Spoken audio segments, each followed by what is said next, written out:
Hi everyone. Sorry I cannot be there in person. I live in the upstate and who knows what the heck the weather is going to be, but it does not seem like travel would be very wise for me to make the trek down state to the low country. I think we're supposed to get like an inch of ice and now they're calling for more snow. But I was really looking forward to this meeting and I'm so sorry that I can't be there.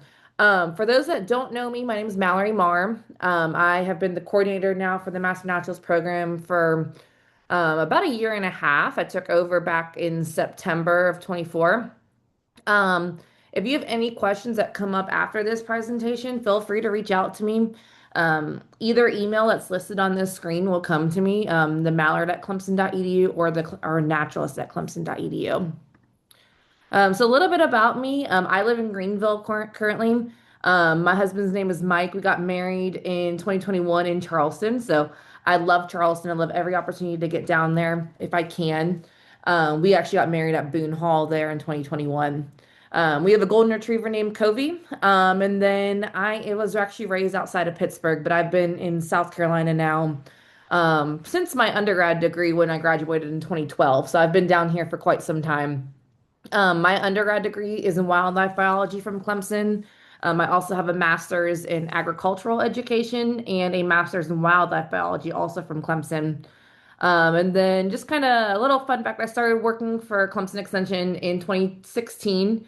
Actually, the 25th is my 10-year work anniversary working for the state of South Carolina and working for Clemson University. So very exciting there. I actually started out as a 4-H agent working mainly with youth, and then I switched over to our natural resources program team in 2023. And I've also been in your position. So I went through the Low Country Master Naturalist program when I worked on Fripp Island as their naturalist. And then I've also been through the Upstate program in 2022. I like to kind of put a set of framework for just kind of how the Master Naturalist program operates. Um, Master Naturalist is a Clemson Extension program. Clemson Extension, we exist because we are the land grant university of the state, which I'll mention a little bit, but we fall under the College of Agriculture, Forestry, and Life Science that is housed under Clemson University. So we have a great working relationship with the students there, but we kind of have a separate arm over here, which is Clemson Extension, and under Clemson Extension is our Master Naturalist program. Clemson Extension, as I mentioned, exists because we fulfill 1/3 of Clemson University's land grant mission. So basically, our goal is research, teaching, and extension.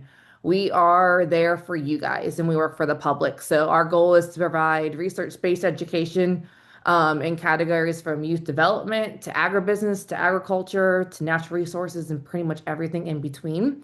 If you're not aware of it, your county has a local extension office. Use them as that resource that's there. They're a valuable resource. Everything from soil samples to just different programming. They have different agents that are from all categories that work for you. And then we also have 10 program teams that are on extension. So I fall under on the natural resources program team, which includes forestry, wildlife, and our water. But there's also livestock, 4-H, agronomy, rural health, food safety, horticulture, and pretty much anything you can name it. If you're not, another great resource that I want to mention to you guys is also our Home and Garden Information Center. Our HGIC is just a great resource filled of all kinds of fact sheets from everything how to can tomatoes to what is killing my plant to different fact sheets on wildlife and everything in between. So the HGIC is an awesome resource if you're not aware of it already. And just kind of talking about what does my day-to-day look like? I feel like I get this question a lot. So my main job is to coordinate the Master Naturalist program across the state. But I also coordinate our South Carolina Wildlife Habitat Education Program, or WEP. WEP is a program for youth all the way up to high school where we teach them all about wildlife management and wildlife biology. And each year we have a state contest that I coordinate, and then I also get to serve on the national committee for that program. And when I serve on that national committee, we have people from across the country to come and participate in the program. So it's a very cool program. I love it.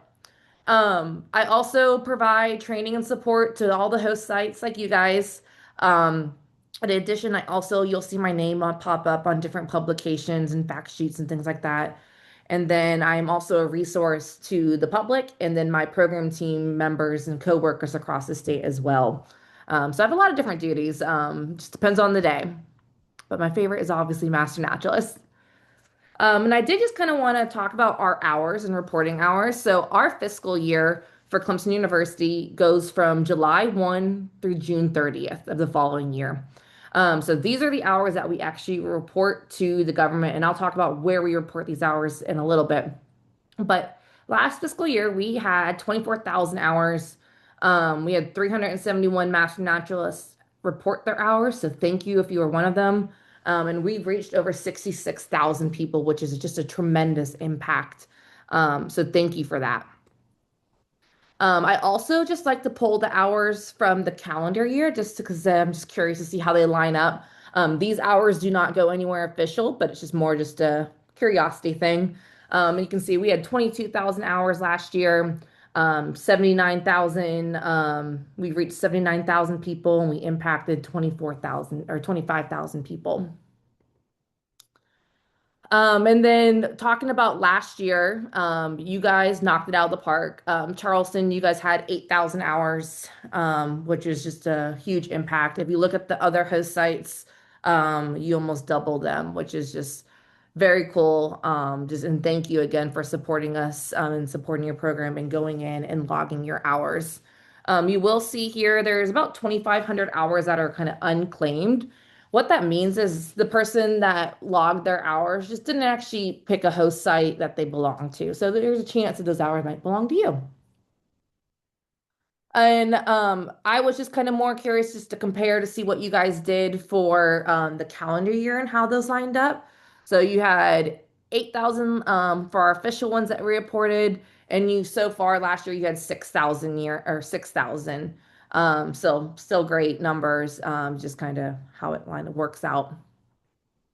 And that's also not including my reminder when I ask people to report their hours at the end of the year. There is a chance that this number would go up. And then I was very curious just to see how you guys are doing so far. So I pulled these a couple weeks ago. So there's a chance that someone has gone in there and you might have added more hours, and that is completely okay. I'll pull them again officially when it's a little bit later. But so far this year, this official fiscal year, you have 2,200 hours and you've reached 5,000 people. So, a little bit shorter, but you guys are definitely on your way there, especially if you consider the fall. I feel like there's a lot of not really as much going on. I feel like the spring is when things really ramp up. So where do these hours go? I get this question a lot. I promise you, they do not just sit here and I never see them again. So Clemson Extension, we are a state agency, and we report these hours to the U.S. Department of Agriculture, NEFA is specifically where they go to when it comes to extension stuff. We report to the South Carolina government. And then these hours also appear in various annual reports. So CAFL stands for the College of Agriculture. So every once in a while, the dean of CAFLs will reach out to the director of extension and ask for our master naturalist hours. I'll send them to him, and they might appear in some sort of port that goes across the entire state to alumni, to students, to advisory groups, everything in between. And I love being able to share those hours to see how many naturalists that we promote. And they also get sent back to the advisory groups and our host sites. So they do go somewhere. You will hopefully see them. And I've been trying to make more of an effort to kind of show you when I do see them pop up in places and kind of showing you where those go.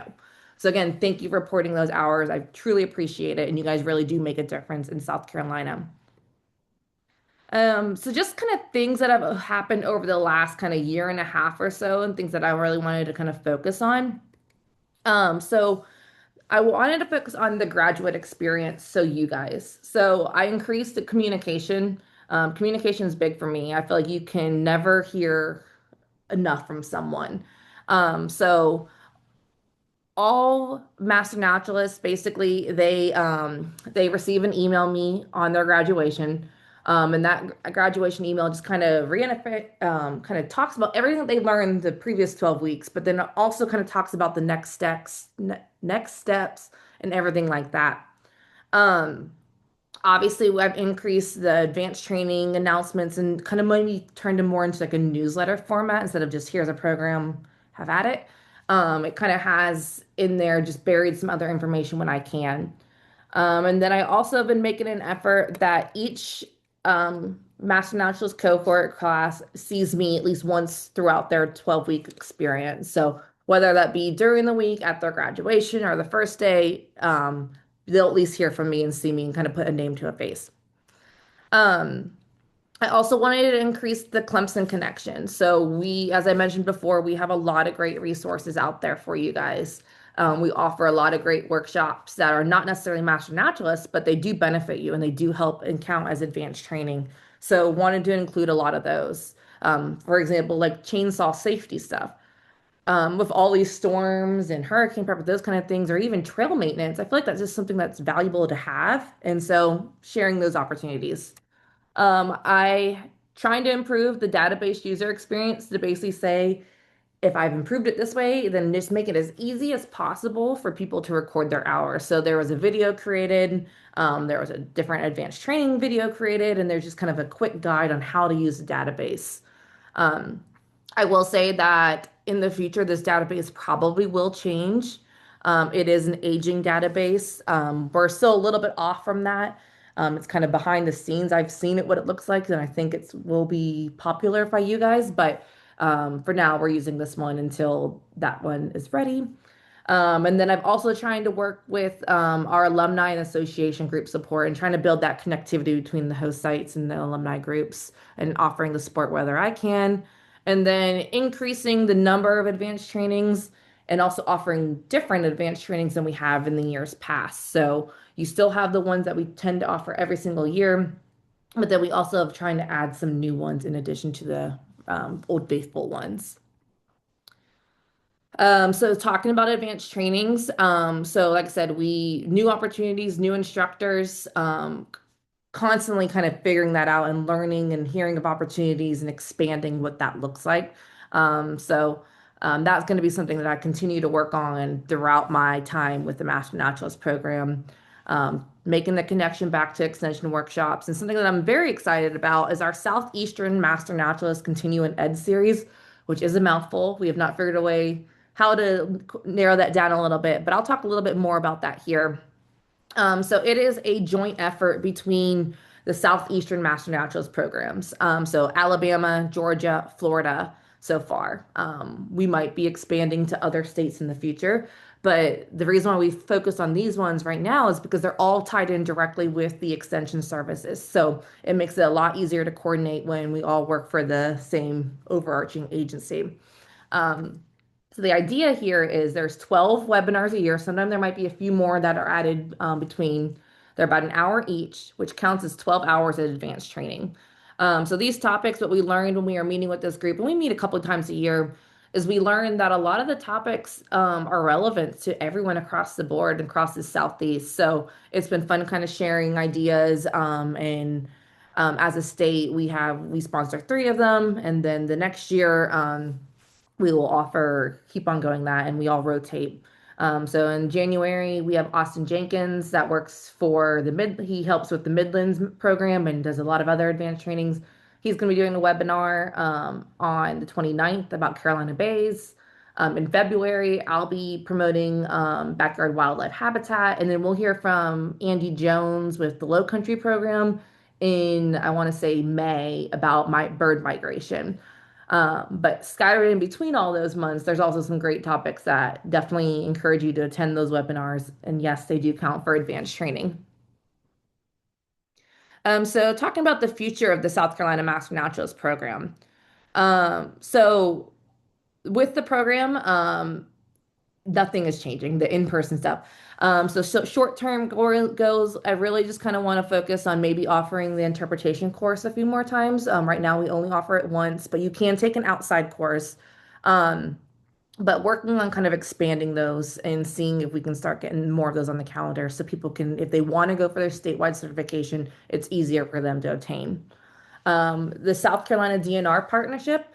We have the opportunity to work with Will, who is the state DNR naturalist, and Will and I have known each other for a couple years, and we're really excited about this DNR partnership. We're basically as a master naturalist, you can take advantage of all of the heritage preserves and those kind of things and talk about what does volunteering look like. So we've had two trainings, one in Columbia and one in the upstate so far. And we'll look to expand down to more of the coast here in the near future about providing that opportunity. And then I want to continue to expand our advanced trainings. Some kind of middle goals. I'd really like to establish a Master Naturalist scholarship or an endowment. And the idea is these funds could hopefully be used to sponsor people to take the course, or if it becomes more of like an endowment, that's kind of more to help provide opportunities for people in the field of natural resources in general. So talked a little bit about that, and I hope to expand upon that here soon. Some long-term goals. Years ago, used to offer a teacher naturalist program. I would love to bring that back. We've had some conversations with the state parks to talk about what that could look like. But I think that's a great opportunity to get teachers involved in master naturalists. And then something else is learning from our peers and neighbors from other states. In Alabama, they only offer a hybrid master naturalist program. What that means is they participate in the hybrid program, are all online, and then they have to attend 4 out of 6 field days, so kind of workshop in-person experiences. I'm not sure what our states would look like exactly, but what we're realizing is there are a large number of people that are interested in this and interested in master naturalists and learning the content, but they just can't take the time away from work. So the idea is not to replace the current master naturalist program, but just expand it to a point where we can get more people involved in it. So we'll probably would do exploring the idea of maybe some sort of hybrid opportunity where they do a lot of like kind of like that basic content online, like the general botany, those kind of things. And then very similar to Alabama, offer some kind of maybe clumped together in-person experiences to get them that master naturalist feel. But those are just kind of some of the things, and I'm sure there'll be some more that pop up as between. And eventually, probably even longer goal was years ago, there was a Master Naturalist Extension Conference. So maybe potentially bringing that back. So with that, that's kind of everything that I had to share with you guys. Like I said, I'm sorry again for not being able to be there in person. But I look forward to interacting with you guys, whether it be virtually, email, or perhaps in person at upcoming advanced trainings or just across the state. Please do not hesitate to reach out to me. If you have any questions or just feedback in general, I'd love to hear from you. Like I said, I'm making it a goal of mine just to kind of be seen more throughout the state. So chances are you will run into me, and I hope so in the future. Thank you.